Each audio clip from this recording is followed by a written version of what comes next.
तो आज जो है हम बात कर रहा था कि अगर आपके पास कोई रोप सीलिंग है और उस रोप सीलिंग को आपको जो है उसकी कैपेसिटी के बारे में आपको पता नहीं है, तो आप बिना किसी को पूछे आप उस रोप सीलिंग का कैपेसिटी यानी लोड उठाने का जो क्षमता है वो आप कैसे निकल सकते हो बिना किसी को पूछे, बिना किसी को बताइए।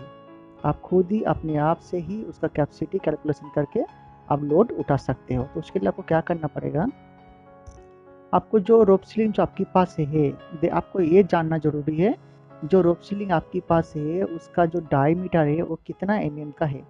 10 का है या तो फिर 12 का है या तो फिर 16 का है, 20 का है, एनीथिंग यानी कितना भी का क्यों ना हो, आपको वो पता करना पड़ेगा कि ये जो है रोप सीलिंग का डायमीटर कितना का है। फॉर एग्जांपल के लिए अगर रोप सीलिंग का जो डायमीटर है अगर वो 16 का है, तो आपको क्या करना पड़ेगा, 16 का जो डायमीटर है उसको 8 से डिवाइड करना। फॉर एग्जांपल के लिए मान लीजिए आपके पास रोप सीलिंग है जो 16 का, तो उसको आपको इस तरह से कैलकुलेशन करने का है कि 16 × 16 × 8, आपको ऐसे उसको कैलकुलेशन करने का है। 16 × 16 × 8 आपको कैलकुलेशन करने का है। तो ऐसे आप कैलकुलेशन करोगे तो जो निकल के आएगा वो 2.048 ये केजी में आएगा। तो केजी को अगर आपको टन में कन्वर्ट करने का है तो उसके लिए आपको 1000 से डिवाइड करना पड़ेगा।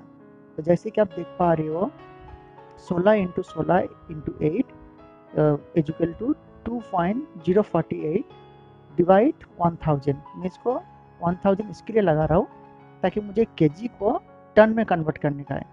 इसके लिए फिर डिवाइड 1000 डिवाइड इजिकल टू 2.48 उसका टन है, यानी 2 टन 48 केजी रोप का मतलब कैपेसिटी है रोप सीलिंग का उठाने का।